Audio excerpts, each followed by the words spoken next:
Okay, so let me get started. So what I'm going to do today is really kind of the place that most kind of textbooks in quantum field theory actually start. This is kind of the simplest relativistic quantum field theory, and so I'll explain. Explain how this works. But I've tried to set up the formalism for doing non-relativistic quantum field theory, and the whole formalism for quantization in a way which gives a fairly straightforward way of talking about this subject. But let me first. So the first thing to do though is maybe say a bit about where I ended up last time, and so last time, and how this fits into that. Let me see. Okay, where are we?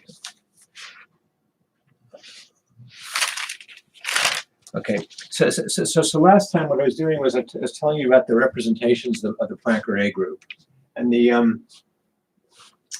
so the general philosophy was that you had this was a semi-direct product group, and it's a semi-direct product of a commutative group with this which is the translations with the non-commutative group, which is the Lorentz group of Lorentz transformations.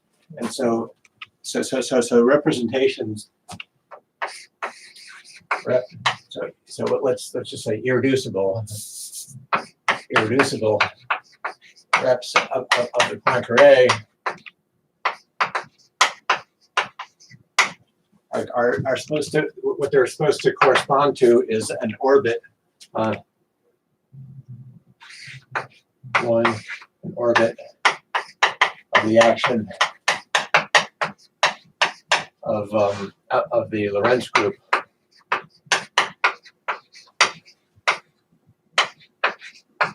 on momentum space.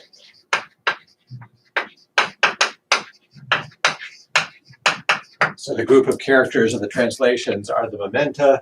The Lorentz group acts by moving things around in this.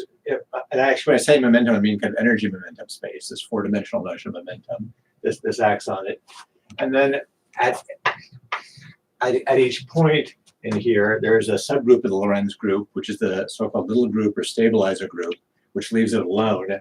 And then you have to choose an irreducible representation of the stabilizer.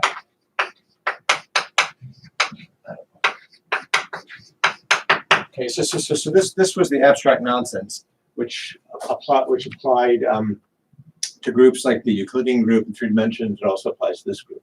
But what we're going to do today is so look at what am I saying? So look at the orbit of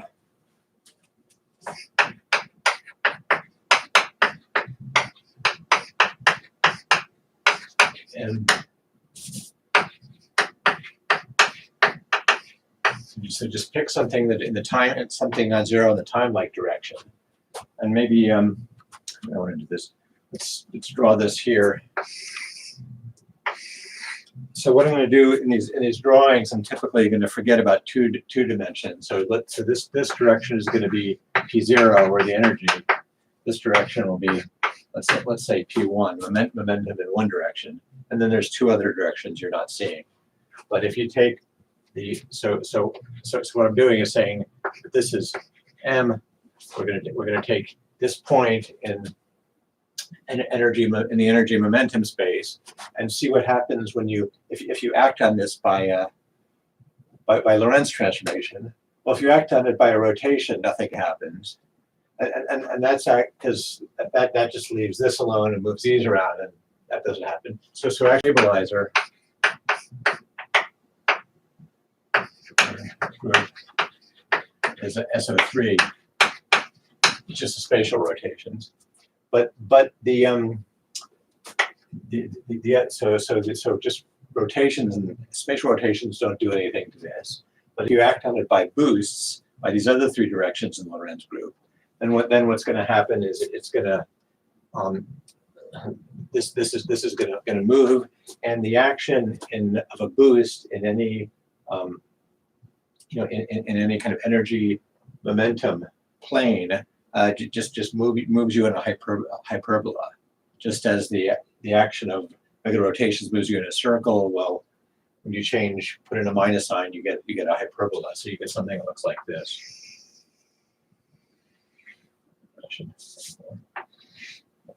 Okay, so this is, and then there's two other directions. So each point in here actually corresponds to a sphere of points. Or if you want to see one more of the directions, you can imagine it here. But anyway, this is it's this three-dimensional hyperboloid is what this orbit looks like. So what's the stabilizer group of other timeline vectors? Are they conjugations of SO3?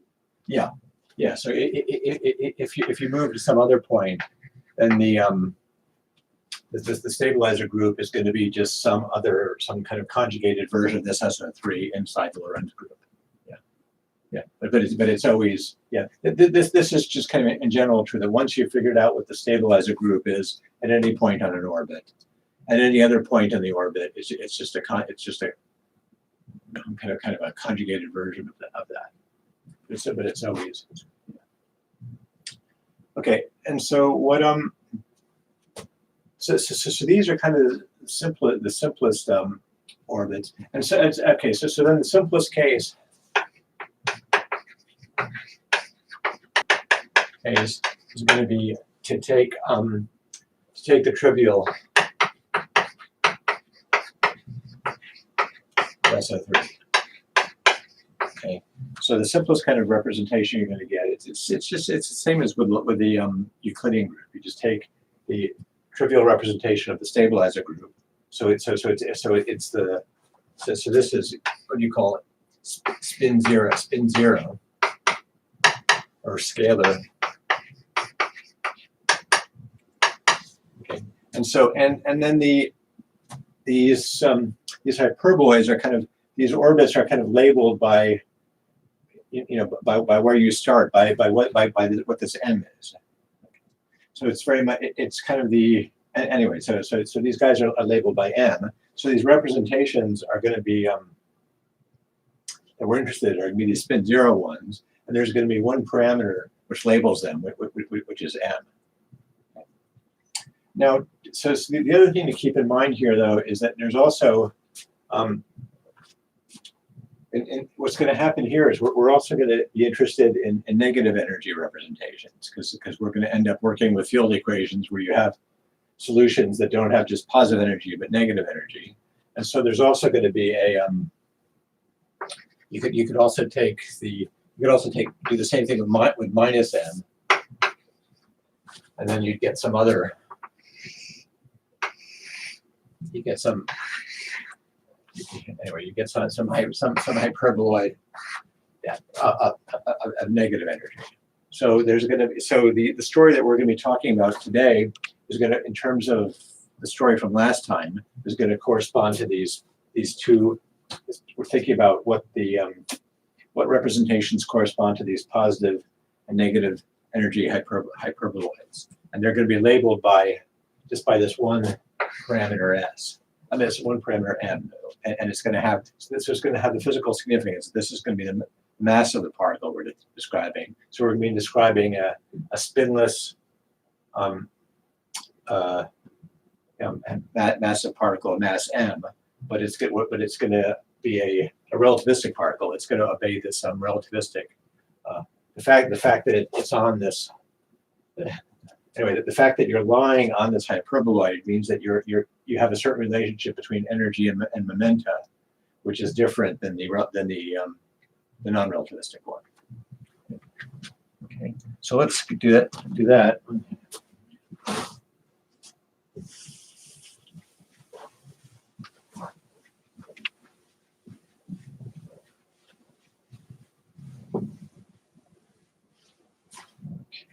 Okay, I want to say this.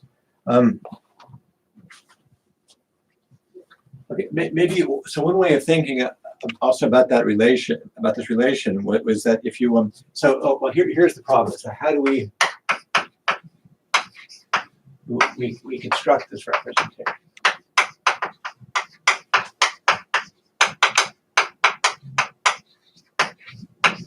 So there's some kind of infinite dimensional representation of the Poincare group, and our general principle tells us that it's going to correspond to these a hyperboloid of mass m and energy momentum space. But how do we actually make this? How do we actually make this representation? Well, one way of thinking about it is that there's a Casimir operator. There's the first Casimir operator. And that's something I call p squared, and I'll write it as minus p0.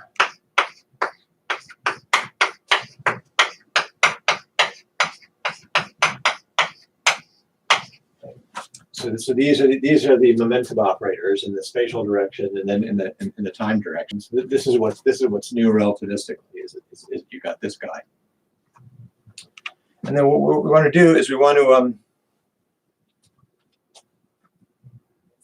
so acting on the so what we want to do is we want to so this will act as a scalar. So p squared acts as a scalar.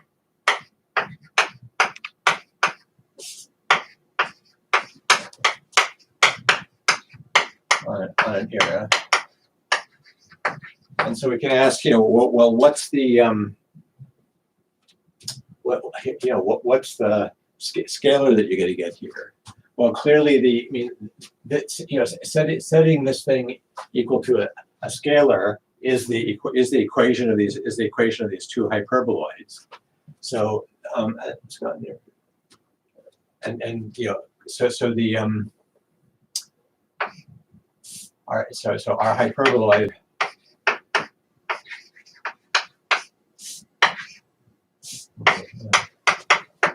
corresponds to the scalar minus m squared. It's minus m squared because it's the so you got minus it's because your hyperboloid, when I'm writing it, was minus p0 squared plus p1 squared plus 2 squared. Okay. Or I could write this, maybe I write this as the energy squared. So is m squared plus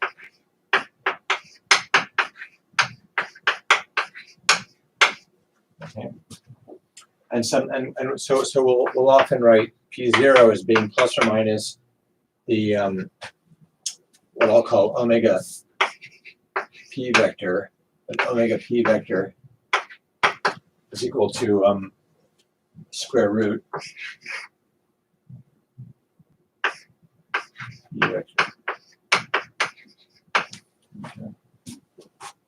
Okay, I mean, so this is the relativistic energy momentum relation, but you can think of it if you want as in terms of representation theory as well. It's the we're looking for we're going to be talking about some kind of elementary particle which is described by an irreducible representation of the Poincare group, and it's the one where the Casimir p squared takes the value minus m squared. So it corresponds to the hyperboloid that satisfies that equation, and the so this is the so you should compare to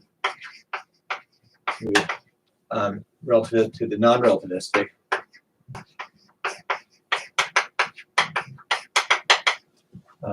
E.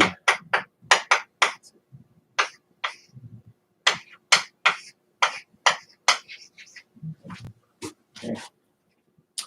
So remember, and there in the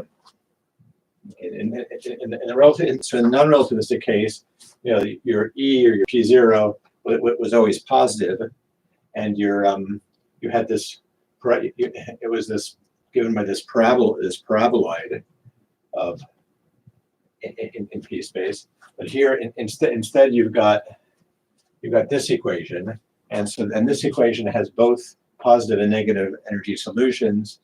And instead of going off like a square, it goes off.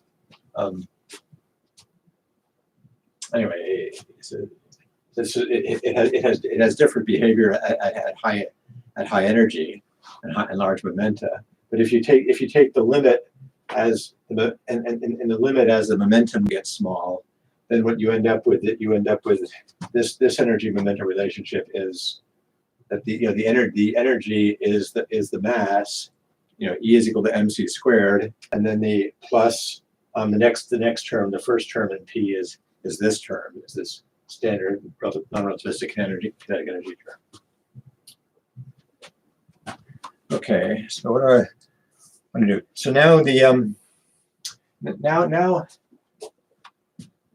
okay, so now I want to do something similar to what I did in the non-relativistic case. The non-relativistic case, once I knew that what I was looking for solutions to the to this Casimir operator being a constant, I wanted to look at representations on functions on my space or on space time, and then realize the Casimir operator as a differential operator on those functions, right? So we know how to do this here. Let's do this.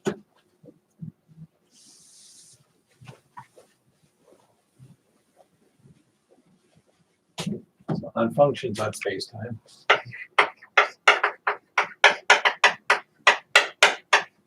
In the Gaussian space.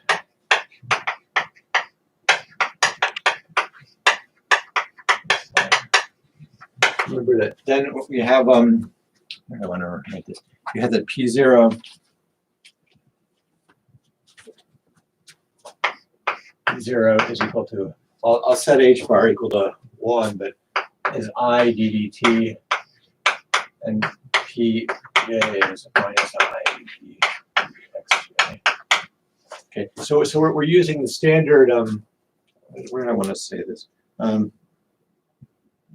Yeah, let me say, so we just have the standard relationship between momentum and momentum and x, which is the relationship from the Fourier transform. But remember that if you Fourier transform an x, you're multiplying by this guy. Well, this guy becomes the just the multiplication operator by Pj. What I've done, there's a standard sign here. Maybe I should actually say something about this here. Note.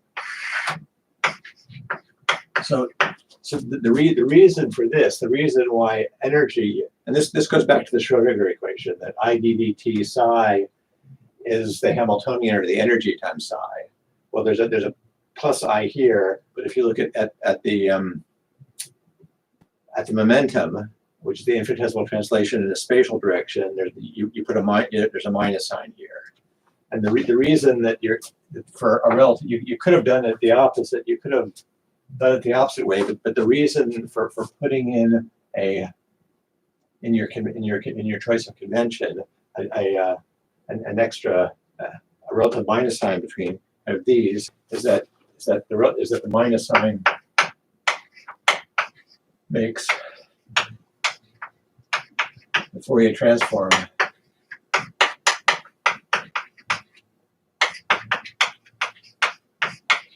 let's see, so if you want to take f tilde of p is equal to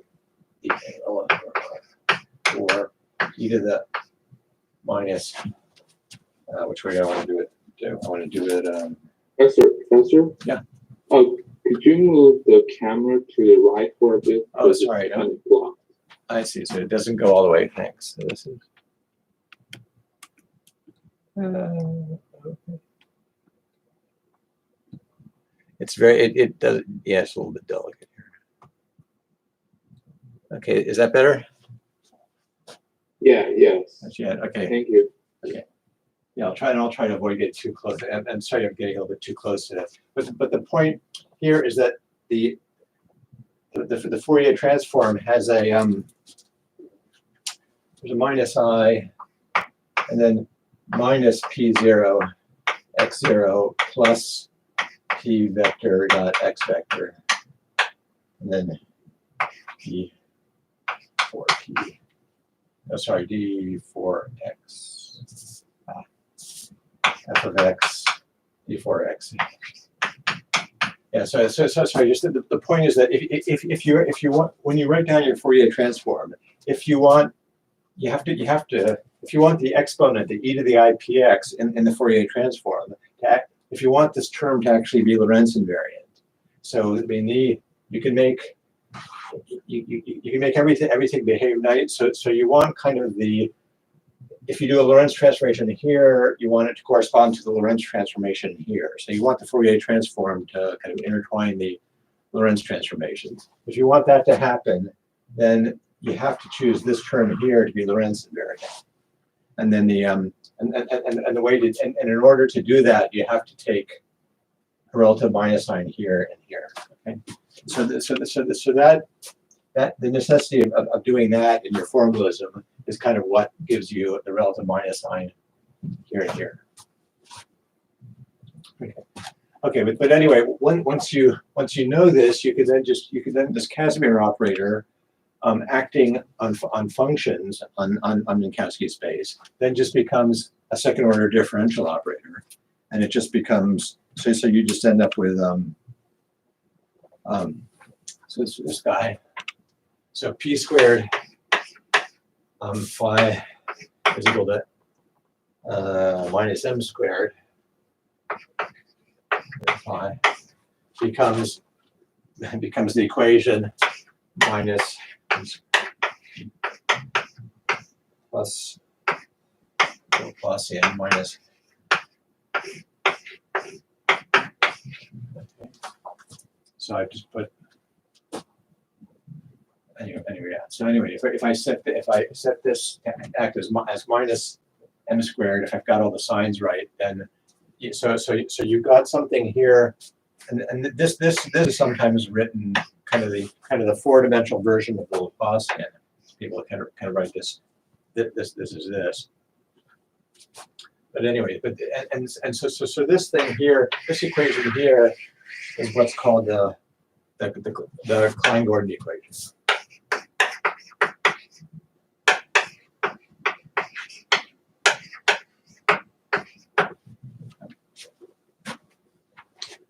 Okay, so you can, and you can motivate this in a lot of other ways. I mean, if you want to do the kind of path integrals and Lagrangian formalism, you write down some Lagrangian, and then you write down kind of the simplest quadratic Lagrangian for scalar fields, and then you find that this is the equation of motion. And this was also I mean, actually, historically, it's called the Klein-Gordon equation, but my understanding is that actually Schrodinger actually found this. Schrodinger didn't want to do. He knew about relativity. He wanted to write down relativistic quantum mechanics. So the claim is that he actually first wrote down this equation, but then he realized that it had confusing properties and wasn't doing what he wanted. And so he then took the non-relativistic limit of this and wrote down the standard Schrodinger equation. So this in some sense is more fundamental, and there is some sense we'll see that this guy in the limit as if you're looking at small momenta relative to m, then you can instead use the Schrodinger equation. This is going to turn into the Schrodinger equation. Okay. Well, what is Okay. So the solutions. Anyway. So a basis of solutions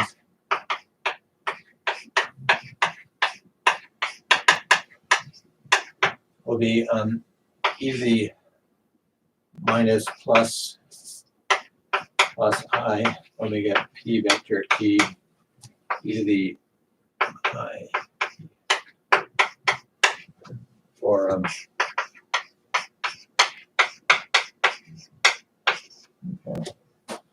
so what this is going to anyway. So if you want to solve this thing, I mean then in some sense way to solve this is to go back and you use this Fourier transform and look at the Fourier transform version of the equation, and then it's an algebraic equation, and you find that the solutions are just the things with it that if they have p dependence like this, they have to have t dependence like that. Except if and with the minus signs, ones will be the ones with positive energy, plus sign ones will be the ones with negative energy. But you can think of so you can think of what we're ultimately going to be trying to do is we're ultimately going to be trying to take this space of solutions in this equation and think of that as being our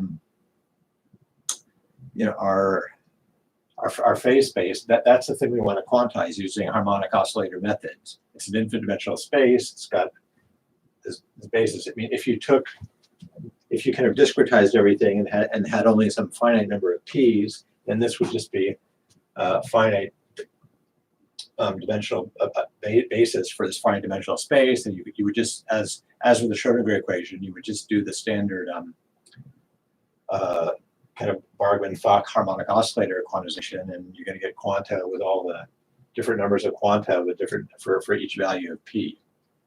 But we'll see. But the tricky thing here, there's a couple tricky things that are happening here that are different. One tricky thing is this, that you have both positive and negative energy solutions. But we'll see what happens with that. Okay. Let's see. So maybe a good idea to go back and compare. So let me kind of compare what I'm doing here.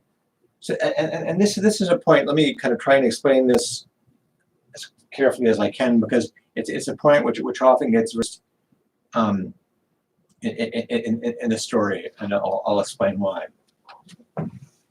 So let's.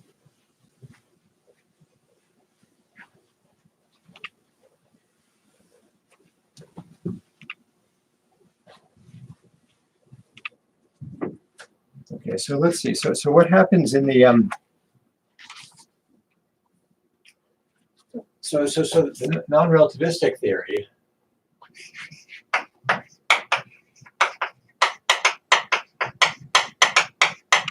You can think of what you were doing. So if you look in P, pick one direction and P0 equal to E space. When I did the non-relativistic theory, I only did it for one dimension, but it's kind of the same for the other dimension. And then what you had this energy momentum relation that E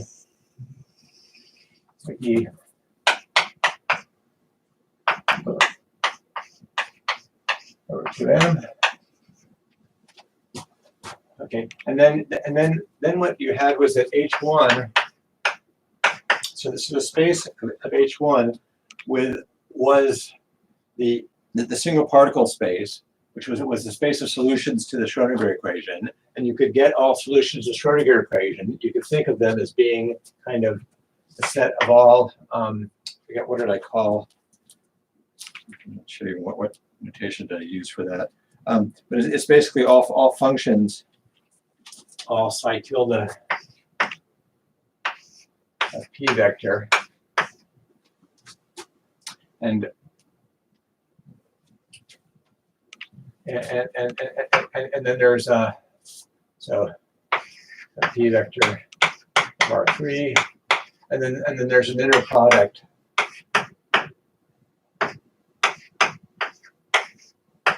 integral.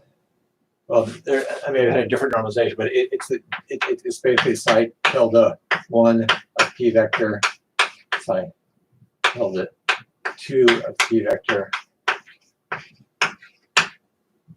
then you had a bar here. So you could and the psi tilde p, this was initial data. So psi tilde p is the initial data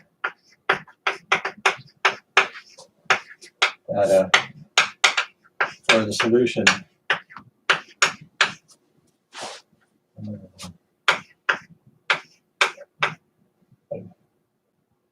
So that's the Fourier transform of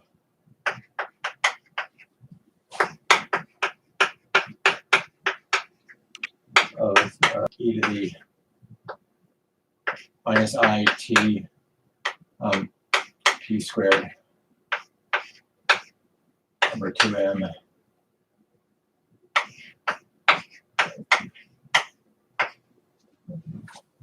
So you could think of what, I mean, this guy was just labeling solutions to the Schrodinger equation, and you could think of it as take the Fourier transform of this and get a psi of x, and that's your time zero data, and then you just solve the Schrodinger equation with that data. Or if you stay in momentum space, this is kind of at t is equal to 0, the Fourier transform looks is this, and at later times the solution just becomes this.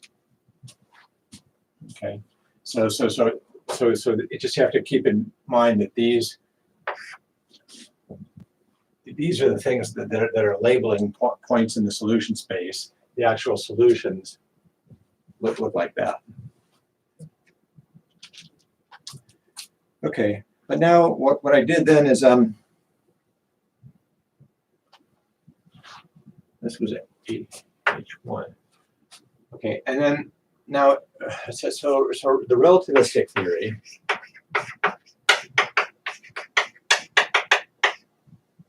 Okay, so the picture to have in mind is a bit different. You've got something like this, and then you've got okay, so here you've got m and minus m, and you've got these hyperboloids. Okay, and so you could think, if you wanted to, you could also have thought of the initial data, or and this is also so it's functions on the paraboloid.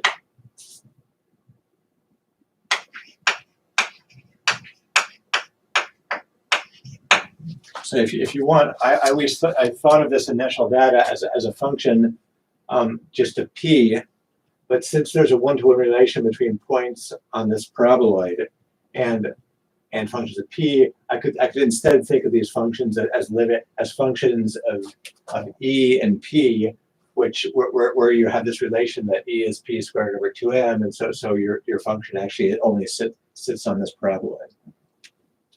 You could do it that way. But so what I'm going to do here now is I'm going to say that H1 is that m is equal to real sols of kg. Okay. And what this means is that you've got so phi is equal to phi bar. If you decide, since you're going to do Fourier transforming, it's very tempting to start, if you take a anyway, in X space, if something is equal to its conjugate, then that's equivalent to, when you Fourier transform, that what is it? That phi tilde p r phi tilde minus p. Okay. So what happened?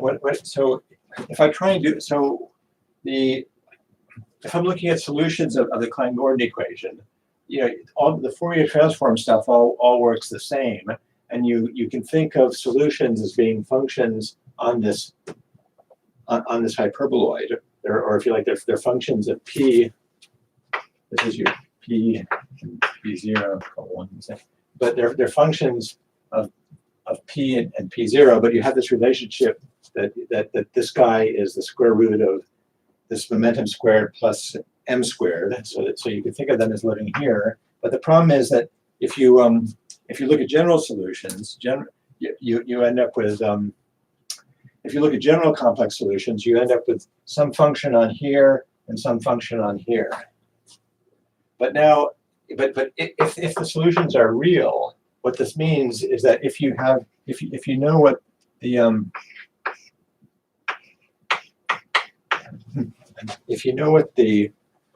the function on this hyperboloid that tells you what the solution is, then if you know it on here, then you know it over here. Okay, so this is anyway. Yeah, but because of this relation, that over here, it down here it's just the conjugate of what it was here. So what I want to kind of say about all this maybe is, let me do it up here.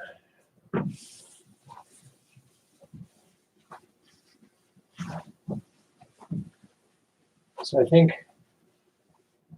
the way to keep this straight is to say that real models of KG, that's my phase space, or my dual phase space. This is the analog of my the coordinates I'm here, my analogs of Q's and P's. But then what I want to do is to do Bargman-Fock.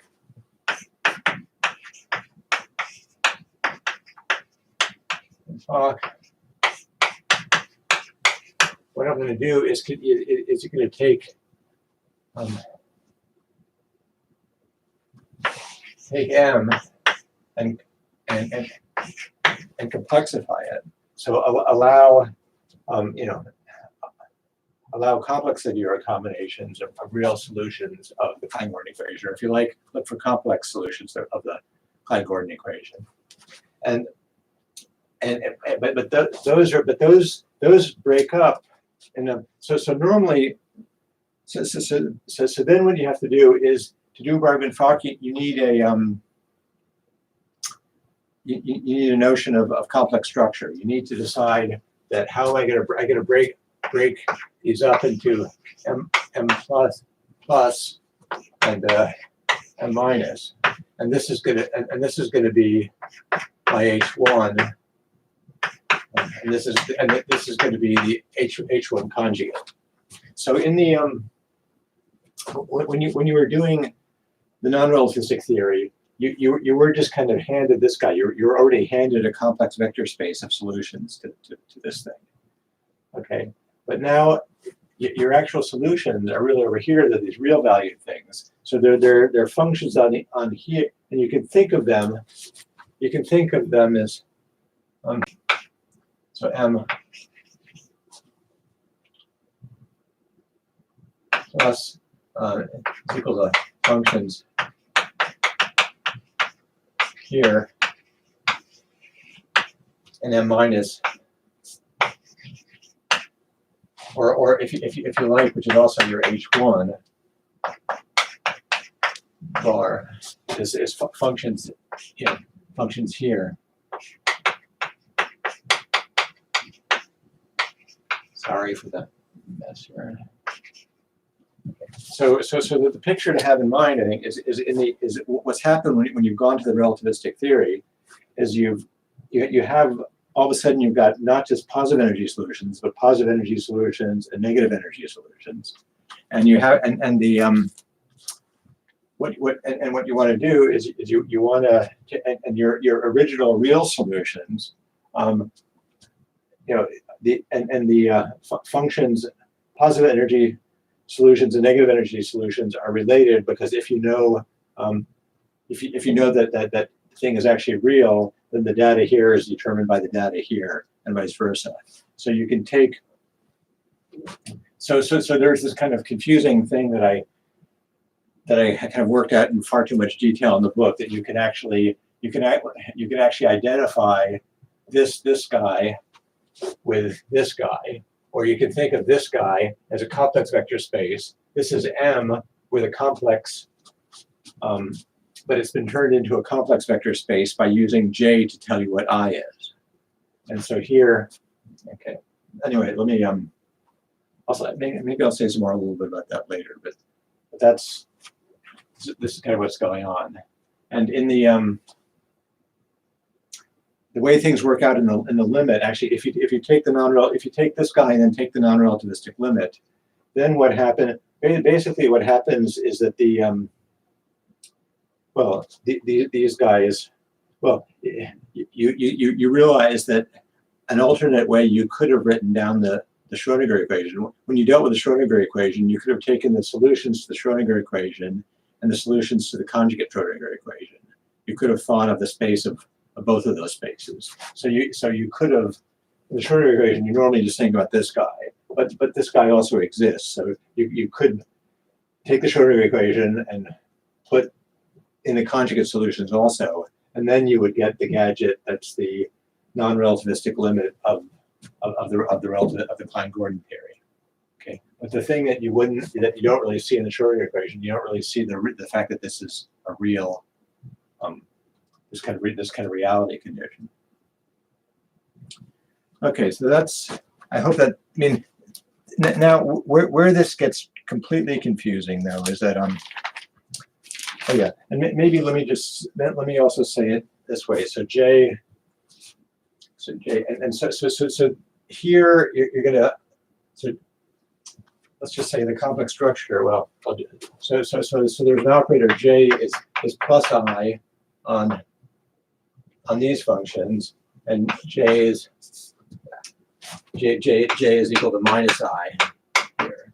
So you just define by fiat, you define a complex structure on the space of solutions by saying it's the operator that's plus I on the positive energy ones and minus I on the negative energy ones.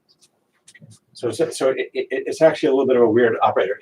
So this is a non-local operator. This is something which, you know, it depends upon, it's given by the square root by anyway, you know, it's non-local in space. So I'll say more about this I think next time, but where life gets completely confused is when if you start by looking at complex solutions of the Klein-Gordon equation. So if you look at complex solutions of the Klein-Gordon equation, then to make all this work, well, the complex structure on the complex solutions of the Klein-Gordon equation is just the usual one. It's just multiplication by I. It's just this local multiplication by I. But this guy, this J here is a different complex structure. So you actually have two complex structures to worry about. The kind of the original kind of local one of the fact that you had your fields were complex numbers, and then the other kind of relativistic one coming from the positive negative energy decomposition. So I'll say some more about how to think about that next time. But this is a point in the discussion of this theory where things tend to get really confusing. Is when if you ask, well, wait a minute, what if I'm talking about a complex scalar field? So but right now we're just talking about the real scalar field. So the only complex structure around is this kind of weird one that we've introduced on on the space of functions. Okay, and then anyway, so what we're going to do is just to say that the okay, and so just to say so quantization is really just going to be we're going to do exactly what we did in the non-relativistic theory, where we created a Fock space. So let me say this. So we given H1, given the single particle space, we created a multi-particle theory by taking the Fock space of that, or just, if you like, the symmetric algebra. So quantization. So the Q of T will be is that you take your your full state space is going to be just, if you like, it's the, you take all tensor products of H1s and symmetrize, and then with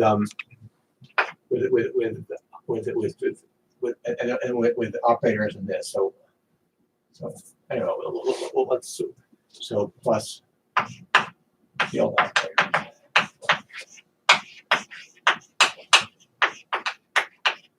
And what these field operators do is they you can think of them as that they create and destroy quanta. So the simplest field operators is going to be like the one corresponding to a fixed momentum, and it's going to just add. It's just going to take whatever the state was here, and you're going to take the tensor product with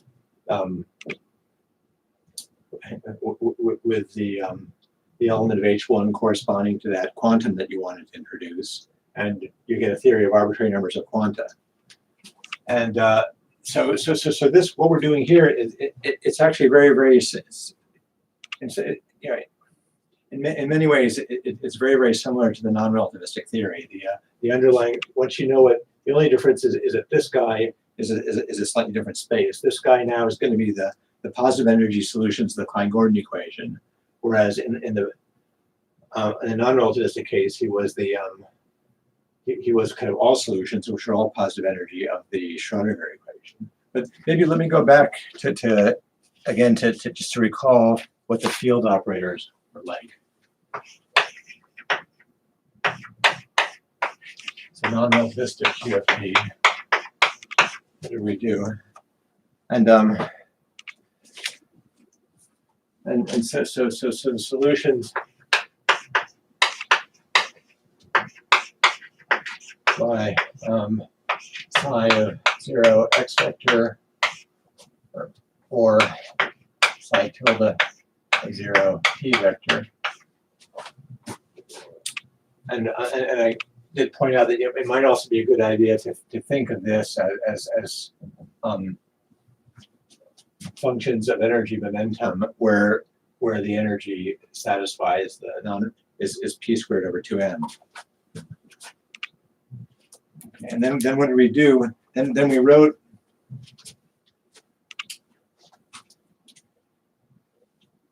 Okay, and then, so then we had that.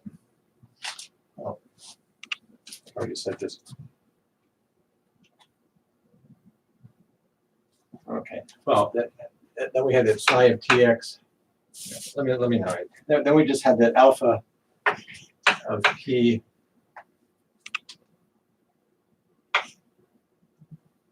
Sorry, I don't want to write this. So we introduced a notation for this data. R P. And then what we did was that we quantization of these guys was just given by these operators, and that these things satisfied A of P, A dagger P is delta. Sorry, there's a.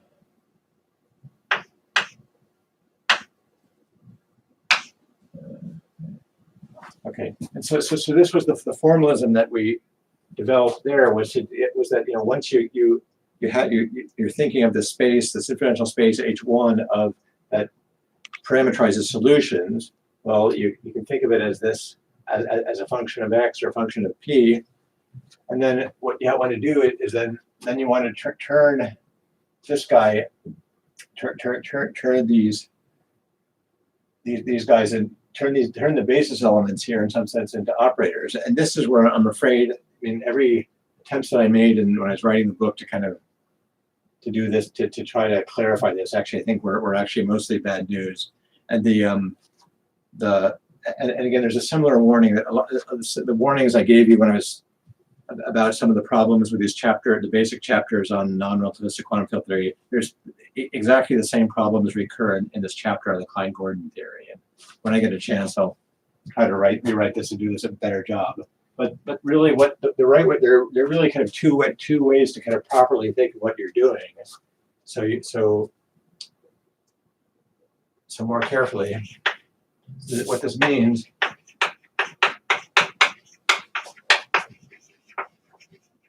There's two ways of doing it. One is you discretize. It's P. So what you do is you put in cutoffs for short distances and long distances. Then your P's then take on a finite are really just a finite set, and then these guys you then have these guys are then just your finite number of basis elements of your function space, and for each basis element you get an operator and the commutation rate, and you just get a pair of annihilation and creation operators for each discrete value of P. And what these do is that they, on the state space, they just add in a quanta with momentum P, or they remove a quantum with momentum P from this Fock space, and they satisfy this commutation relation where this delta is now, if this is discrete, this is just the usual delta, or you identify if P is equal to P prime, then it's 1, otherwise it's 0. So that's one way of doing it. The other way of doing it is to use distributions.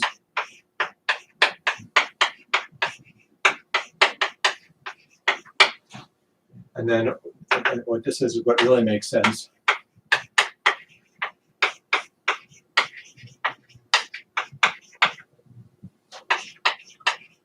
And is F is the interval, let's say here over R3 on a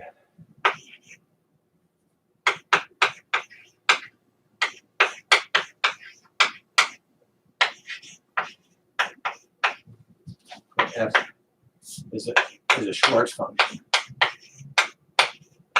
Okay. So the other possible rigorous way of thinking about it, which doesn't involve discretizing through everything, is realizing that you can't, that what you really should talk about what sometimes physicists call them kind of smeared operators. You've got operators which are given that this guy by himself, this notation by himself is not a well-defined object. But if you feed him a well-behaved test function, which is well-behaved and falling off, fast in position of momentum space, then he's going to then you're going to get something that's a well-defined operator, and then you can make sense of that this operator corresponds to anyway. So you can make sense of the Fock space then by taking H1 to be Schwartz functions, and that this guy then kind of adds, anyway, then this guy operates just by taking the tensor product with this guy. But I shouldn't, yeah, that's right. Anyway, so these are the two rigorous ways of thinking about it. But here's this is the core of the thing. And what we're going to do for the Klein-Gordon theory is really just exactly the same thing we did for the relativistic theory, but we'll see that there are these two confusing things that are going to go on. One is that one is going to be that you have both positive. You have to think about both positive and negative energy solutions if you want to talk about real scalar fields. And the other is we're going to see that there's that if you want to write things down in a Lorentz invariant way, that you're going to find that the Lorentz invariant scalar product, the Lorentz invariant scalar product is going to be different than the one that you're used to, and then this is going to cause various problems. So that's what we'll see. Okay. So that's let me just now quickly do this.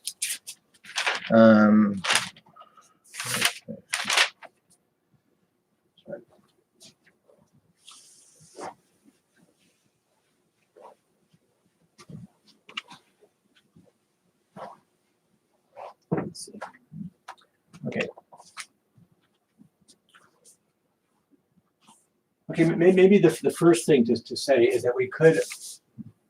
So I spent a fair amount of time in the book, kind of writing. Well, so solutions. So you can think of initial data as phi of x, and pi of x.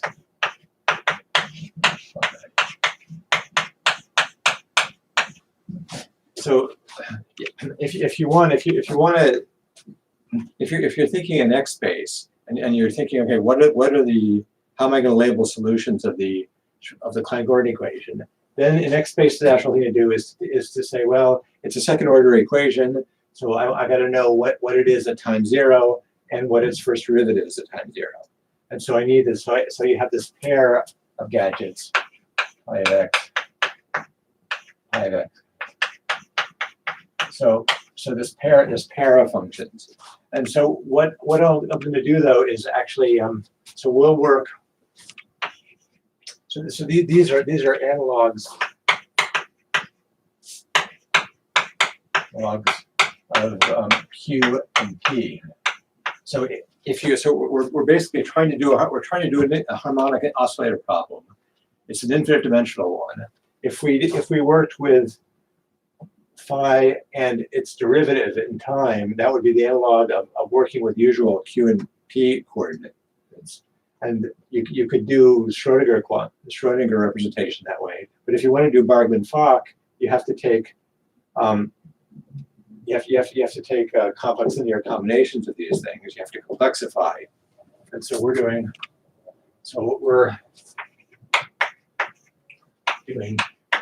on Bargmann-Fock. Yeah, and the analog of Z and Z bar is the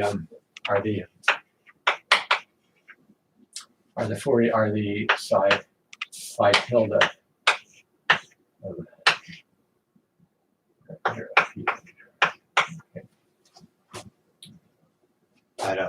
yeah. So the things that I was the guys I was talking about for the positive energy solutions.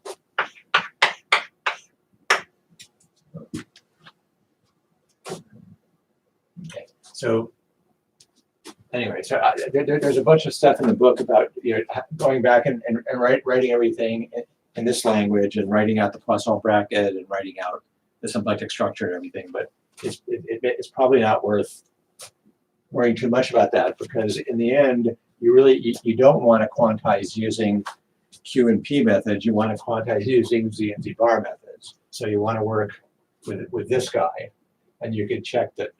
And so anyway, so I write out the relationship, what the relationship is between this guy and this guy. You can see that in the book. But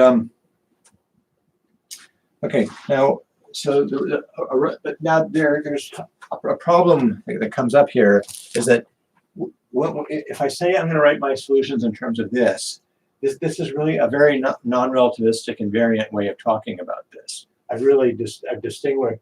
kind of fixed it at time 0, and I've treated time differently than space, and I've used this kind of initial time hypersurface to label my solutions. Now there's a relativistic, so a more relativistically invariant.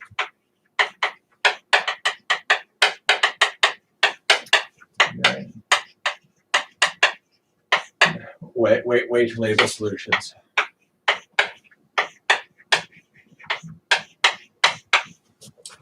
So instead of using this, let's do it this way.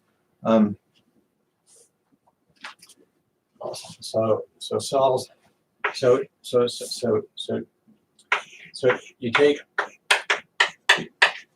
you write down an arbitrary solution as, well, there's various standard normalization factors. Or now you integrate over R4, and then what you do is you take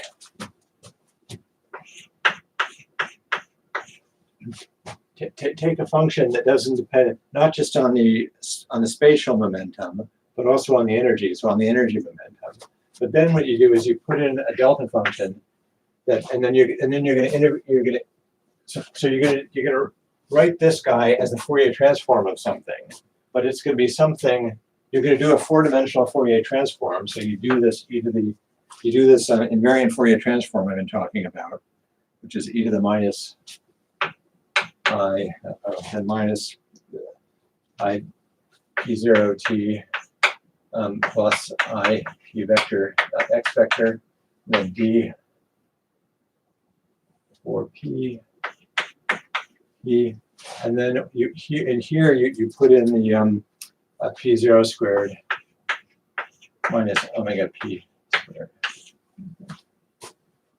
Okay. So what I do, so this is a way of implementing the kind of philosophy that I was saying, that you should actually think about this initial data instead of being the Fourier transform at time 0. You should think of it as being, instead of just being the Fourier a function of the momenta, you should think of it as a function of the energy momenta that lives on the energy momentum hyperboloid. So this is saying let's think about functions of 4 variables, but then when we work with them, we then kind of project onto the energy momentum hyperboloid. Okay. So this is kind of the standard thing that you'll see.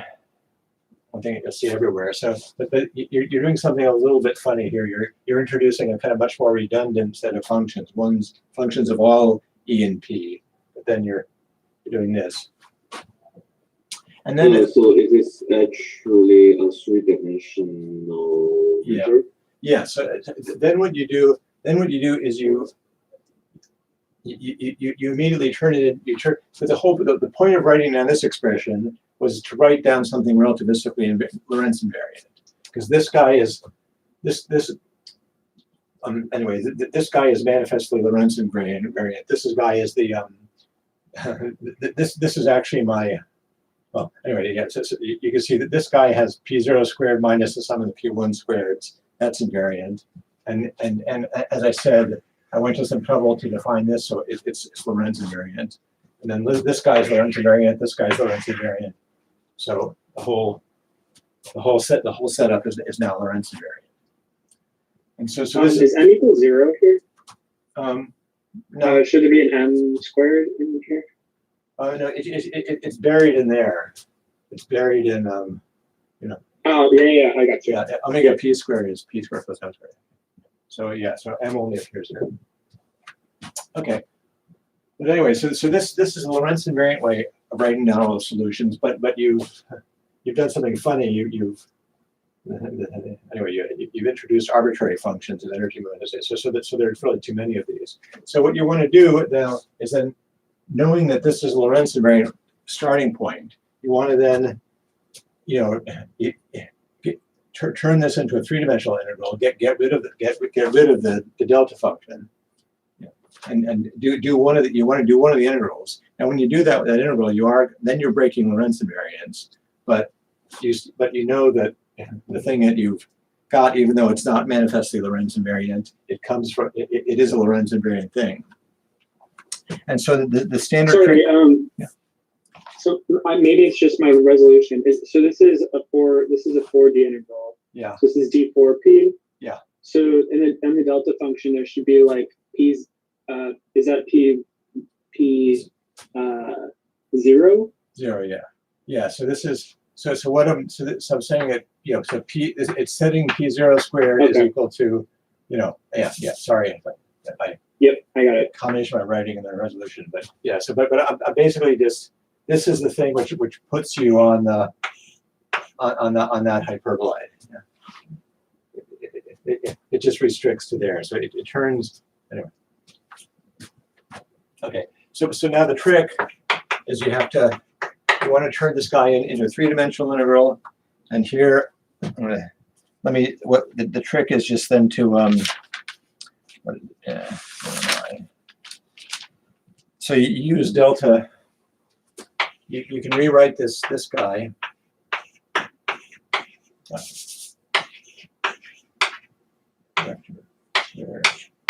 You could write him as 1 over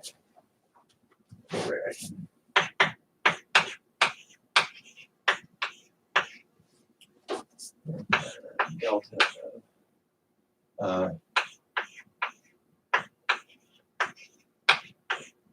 plus omega delta.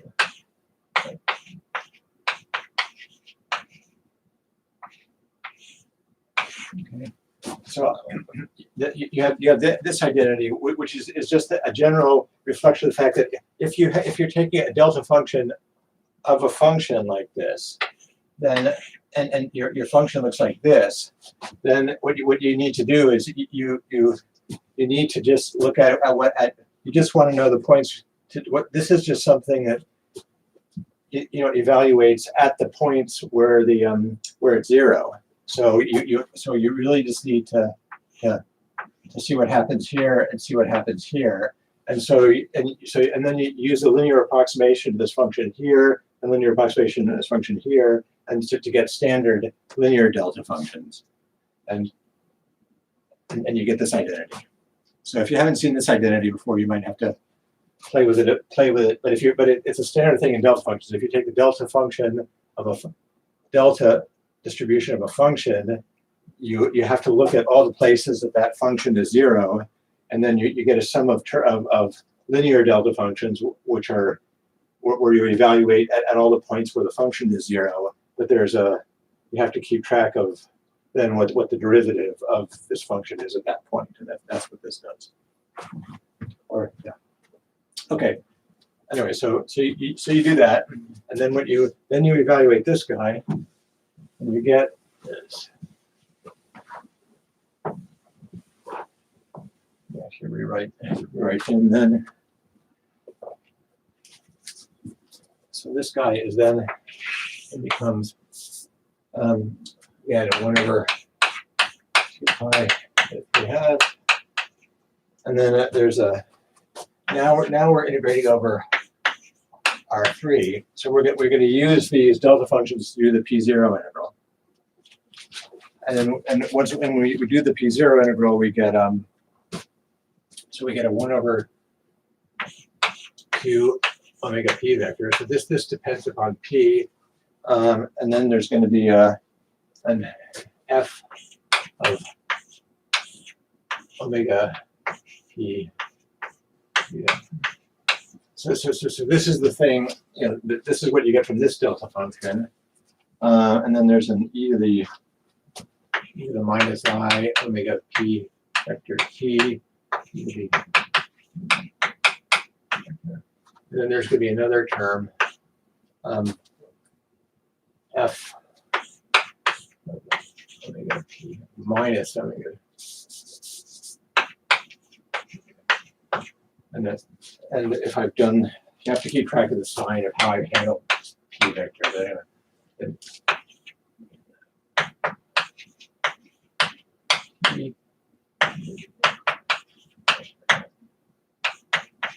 And then this guy is,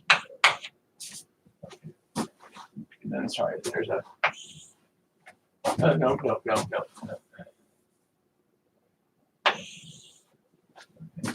So there's two terms. So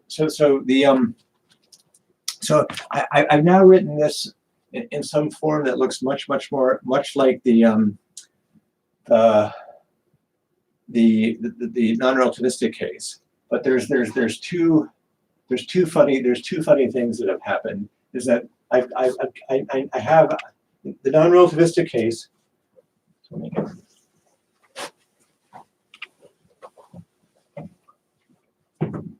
So in the non-relativistic story, I wouldn't have had this. I would have just had the positive energy piece, and I wouldn't have had this.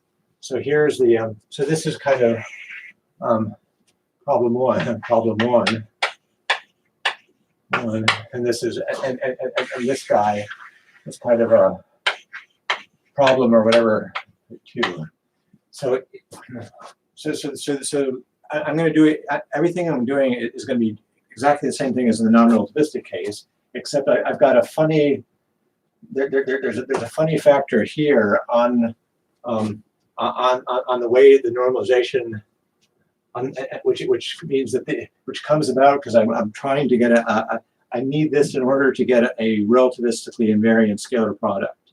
So when I write down commutation relations, I'm going to, they're going to depend upon the scalar product on this H1. And if I want a relativistically invariant, so this is because of relativistic invariant scalar product on H1, and this is because of the negative energy solutions. Okay, so yeah, if you didn't have this to worry about and you didn't have this, you'd be doing exactly the same Schrodinger story. I mean exactly the same non-relativistic story. Okay, so what you generally do then is you let's see. Okay, what I want to. Okay, so now this gets to a point where actually different people actually handle this problem differently. So what I want to do is I want to take this. So remember, if it's a real scalar field, this guy has to be the complex conjugate of this guy.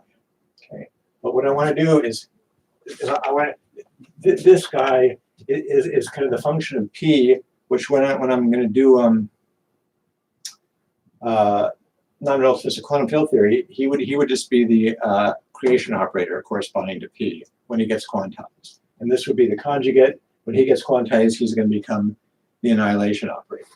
Well, but I have to figure out how to. I mean, these are going to be my functions of my coefficients of P, which want to become annihilation creation operators, but I have to figure out how to normalize them, how to deal with this factor. And so one choice, and there are other choices of normalization. Is to define alpha of P vector to be equal to 1 over the square root of 2 omega P vector.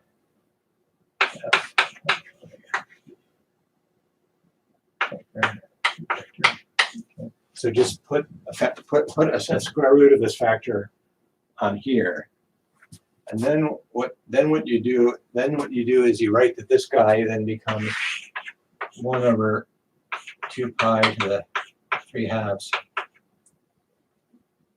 and the integral over R3 of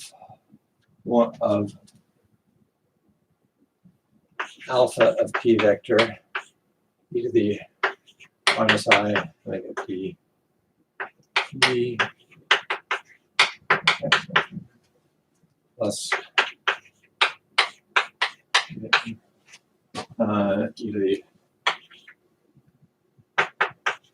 P V X vector, and then you've got a this guy and a P cube P vector, and you have to have another square root of 2 omega P vector. So this is one possible. I mean, so I want to pick out these coefficients, which are going to be my infinite dimensional analog of the z's and z bars. These are going to be the things which are going to get quantized to annihilation creation operators, and I have to figure out how to normalize them. And so I do it this way, and then what I want to do is then okay, and then once I have this, then Bargman-Fock quantization.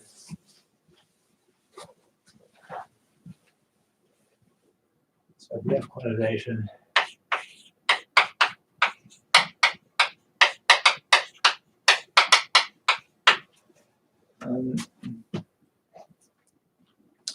Takes alpha of p, goes to a dagger of p vector, and alpha or p vector goes to a of p vector. And these satisfy a dagger of p vector. Fine.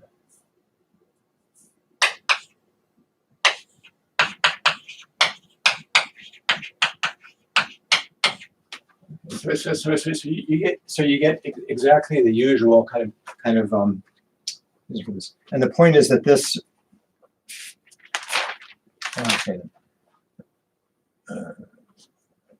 okay, and the point of this choice of normalization is that this implies gives you this, okay, because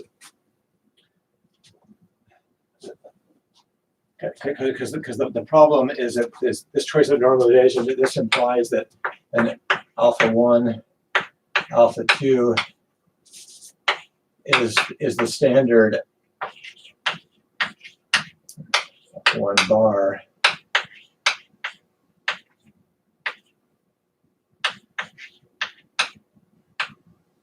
Okay. So the reason for putting these square roots here was that then if you take an inner product of two of these things, then the two square roots become they become a 2 omega p, and they correspond to the factor that you had to have to get a relativistically invariant inner product. Okay, so sometimes, but another choice you could have made is you could have made other choices. You could have decided not to do this, and if you decided not to do this, but let's say just work with this guys, then you would have had a problem. You would have, so other normalizations.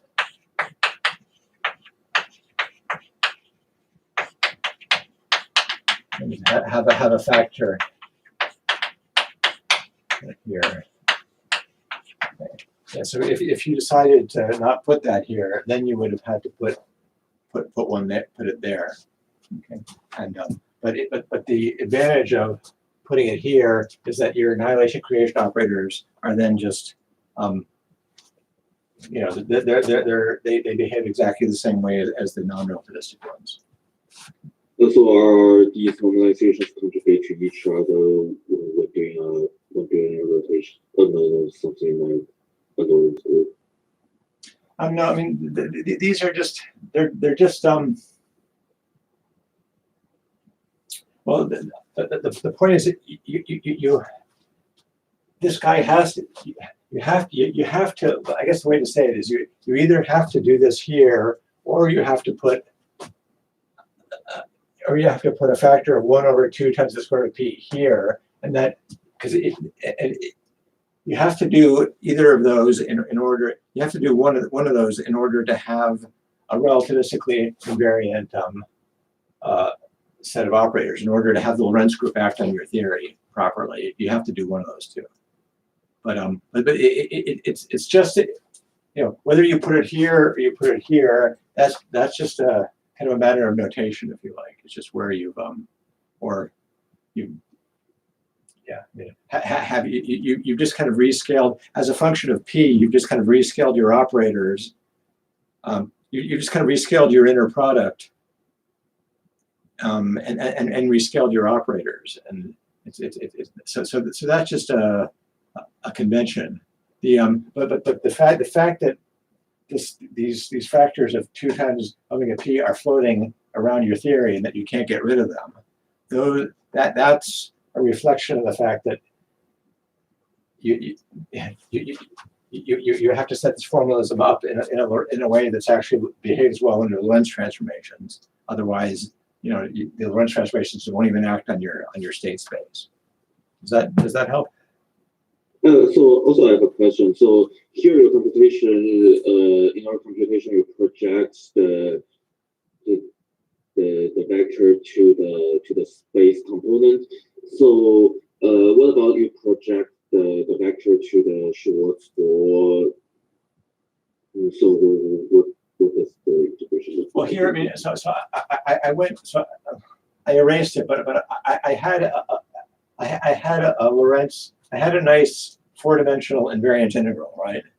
And you're right. I decided to I took that delta function and wrote it as, I took that Lorentz invariant delta function and wrote it as two non-invariant delta functions, and so that I could change so that I could do the E0 integral. And so going from, I went from R4 delta of, is it E0 squared minus or to the integral of R3,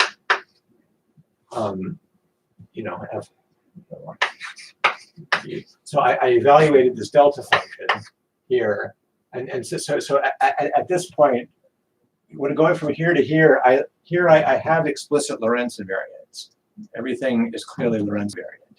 Here, the formalism it doesn't look Lorentz invariant, but it actually is because anyway, because this is an identity. So Yeah, right, but here, what I am curious is, you project just perpendicularly projected into the space component. So what about you projected using, like you link the vector to negative and 0, 0, 0, and then yeah. So you're saying, yeah, I see, yeah. So you're saying that I'm doing. So your integration will go into the flow of radius one. Yeah, I mean, you're right. Yeah. So I'm picking. Yeah. So I'm doing this. So I'm doing a four-dimensional integral of a function defined in this hypersurface, and you're right. And I'm doing it by first doing the integral along the integral along here, and then that picks out gives me two numbers for each value of p, and then I write it as an integral of this. But you're right. I could have, I could do a Lorentz transform on this, and then I could have instead try and I could instead project in some other direction here, but I would get the same kind of. What about projected? I mean, with a cone, like the cone is starting from negative and 0, 0, 0, and you project the positive time cone into the unit goal. Yeah, I'm sorry. I'm not. You link every point in the positive hyperbola with the point negative and 0, 0, 0, and link it to the time equals 0. So does it also produce with no-kin integration? I'm not. Yeah, sorry, I'm not sure exactly what you're saying. I mean, I have to think about it. There are many things you can imagine doing. The point is, I mean, but invariantly, what you've got is you've got a function on here and a function on here, and the value here is actually the value here is the conjugate of the value here, and you want to integrate. So you want to integrate over this guy, and you want to. And this integral should behave has to be invariant under Lorentz transformations. So that's what you want to do. You wanted to find that, and so so I was doing it. The trick of rewriting that delta function in terms of anyway the trick of basically just looking at constant p things and integrating along p0. That's what I was doing, but you may have some other way of doing it. But in general, though, what's going to happen is that you're going to end up with some three-dimensional integral, but that three-dimensional integral doesn't actually look Lorentz invariant. But the point is the way it was derived from a four-dimensional integral that was Lorentz invariant. So it actually is, and if you do a hard calculation, you can show it is. But does that, I'm not sure what the, yeah, I see. That's just a kind of parametric. Yeah. But the reason in some sense for doing it was that the okay, yeah. So the reason for doing it was that by doing this, you know, by getting rid of the E0 thing and just looking at data and thinking of all your data as just living on spatial R3, then you end up with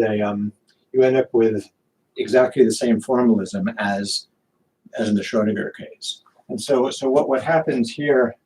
Sorry, yeah. So I've got so you end up with anyway. So maybe just to finish here. So what you end up with if you do this is that you end up with kind of exactly the same.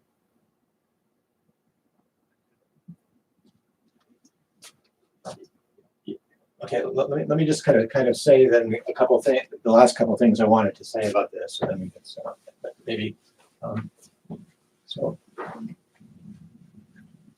you get the same formalism as nr of t, except one is that phi is equal to something times a error plus something times a.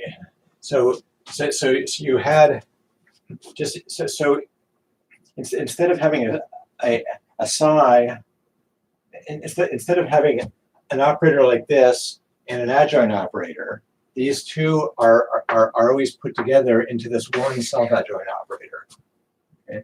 So you don't actually have separate creation and annihilation field operators the way you have in the non-relativistic theory. You just have this which are adjoint to each other. You just have this one self-adjoint operator, which includes both of these things. So there's something inherently, and this is actually kind of inherent to the relativistic picture, that because what you end up, if you try and kind of create a state space at a fixed time and then do a Lorentz transformation and see, you know, and think about, you know, think about what a particle is.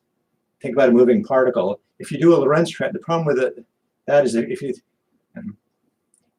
you have to worry about, you know, if you do a Lorentz transformation, something which seemed to be going in a positive time direction might after a Lorentz transformation might be going in a negative direction. So there's a inherent under Lorentz transformations this notion of whether, you know, which are you moving forward in time or moving backward in time is not a Lorentz invariant notion, really. So I mean, so you have to kind of fix this problem by working with field operators that both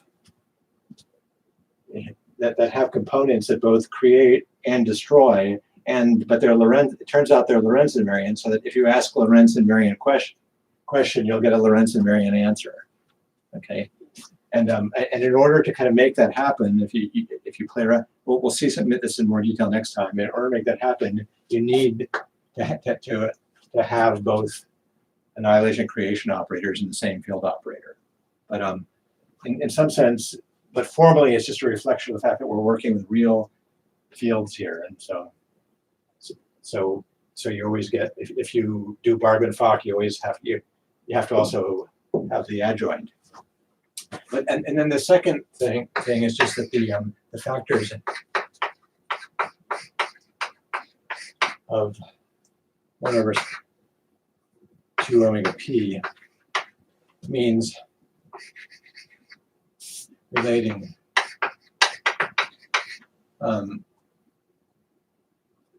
phi x phi over p.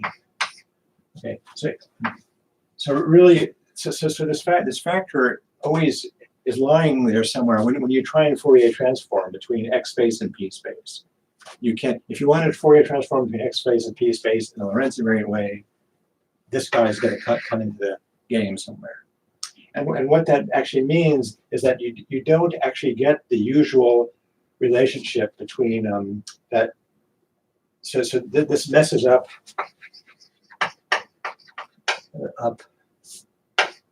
usual of the Q vector Q V operators.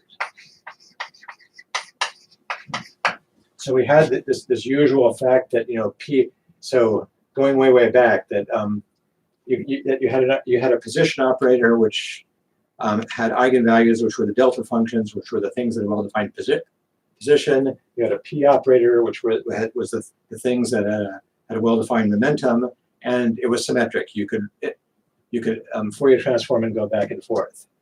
Now the problem with this factor is this actually messes this up, so that this guy is no longer and what ends up happening is that if you that the bottom line ends up being that you can work with nice localized, you can localize a momentum space. You can work with nice test functions which are localized in momentum space, but there are no local.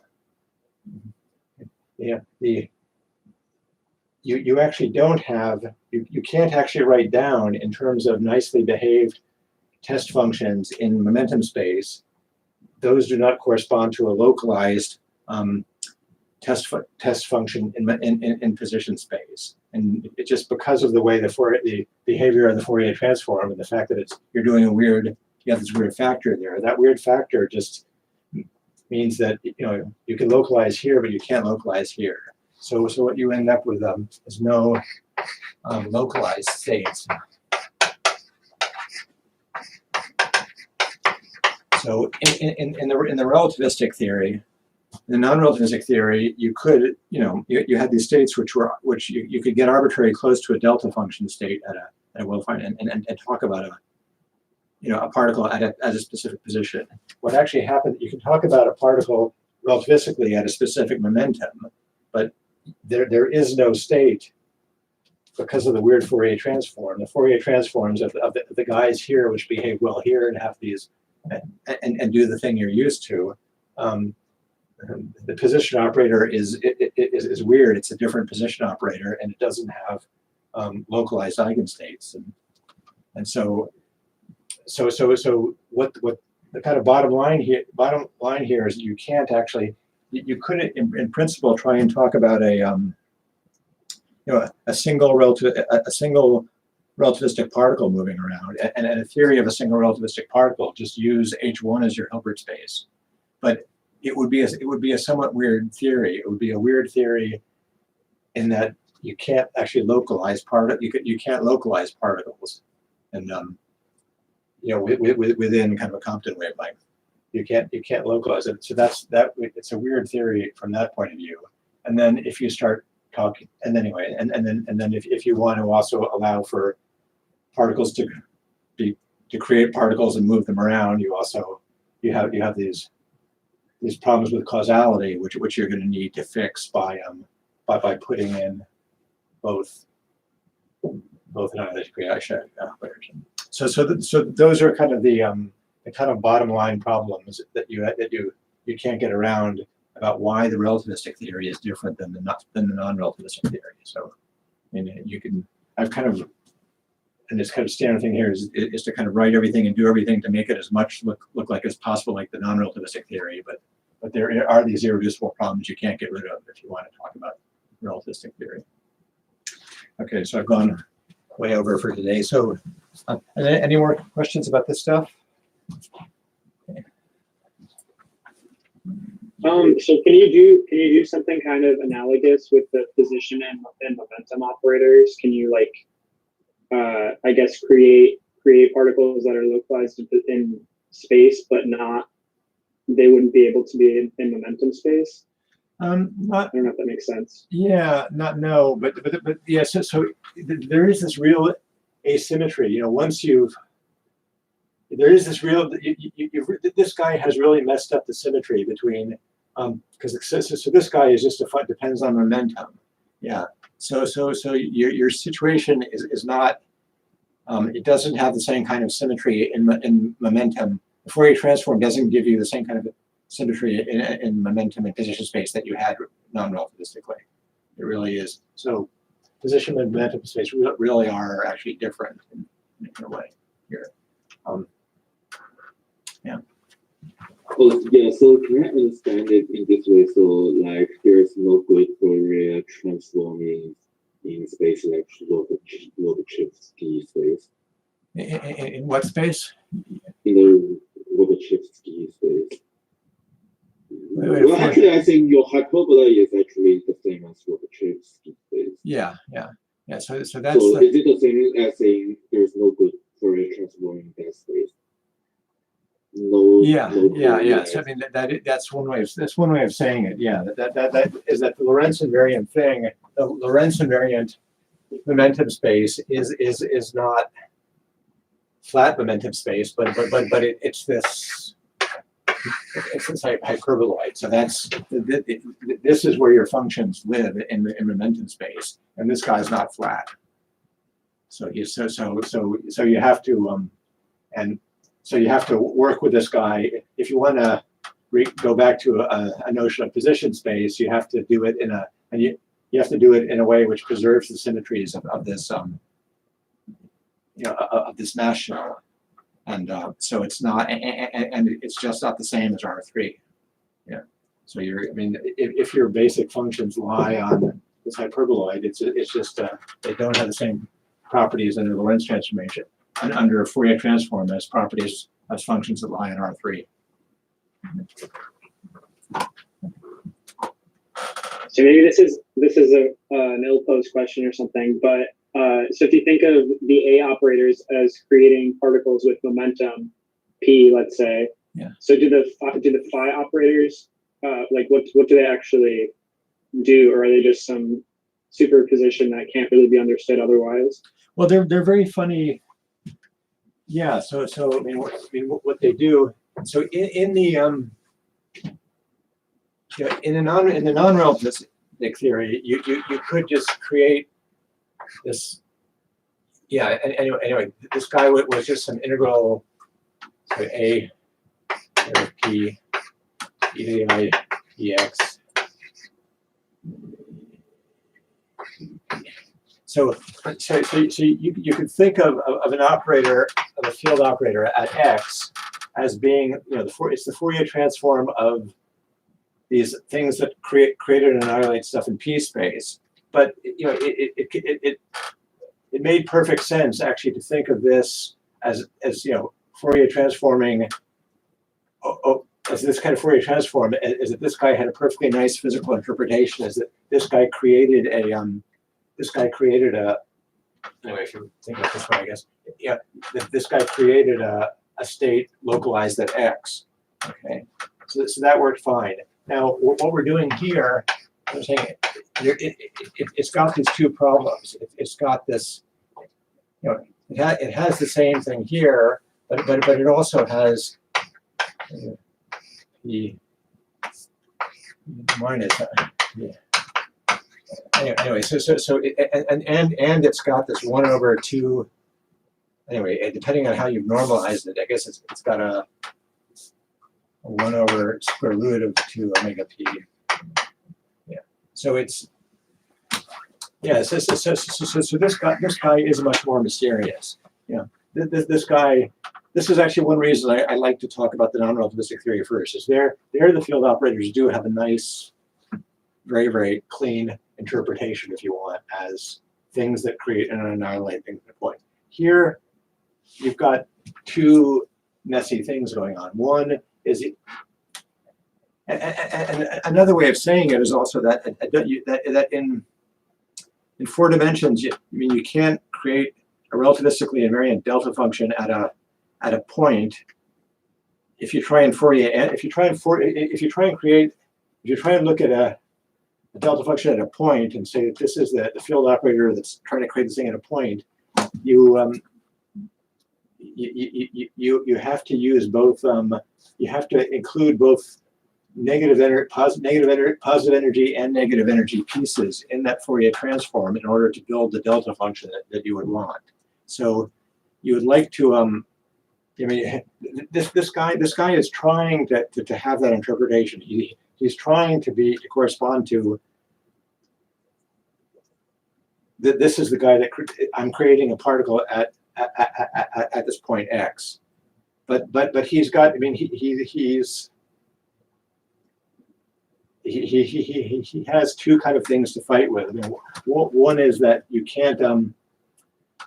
You have to put positive and negative energy things together in order to do the Fourier transform and to get something to happen at a specific time. And the other thing is that he's got this weird. Yeah, you're right. You're in some sense you're in Lobachevsky space, not in flat space. So, yeah. So there's a funny relation, but maybe this doesn't matter so much here. Maybe because okay, you could say that this guy just means that you're doing the right kind of Fourier transform to relate X and P. But I think the more serious problem is that basically, relativistically, in order to get something to happen at a given time, you need both negative and positive frequency components, and so you have to. And the problem is that you're not. And that kind of ruins a kind of simple interpretation that this guy's creating at a given time or annihilating. And the fact that he's self-adjoint also means, I mean, it wouldn't make sense for him to just create or just annihilate because he's self-adjoint. So he's creating and annihilating, and or maybe it may be possible to think of it as that he's that because of Lorentz invariance, the only relativistic way of thinking is to think of you're doing something to your state space, which depending on how, in some ways of looking at it, you're creating something, in other ways that you're looking at it, you're destroying something, and that's the only Lorentz invariant way to think. But it's a very confusing, I mean, I think this question has it's confused lots of people, and that it really doesn't have a simple intuitive kind of answer, I don't think. And to make it even more confusing, if you take where things get totally confused is if you let this be a complex field, then you can have a field and you can have its adjoint.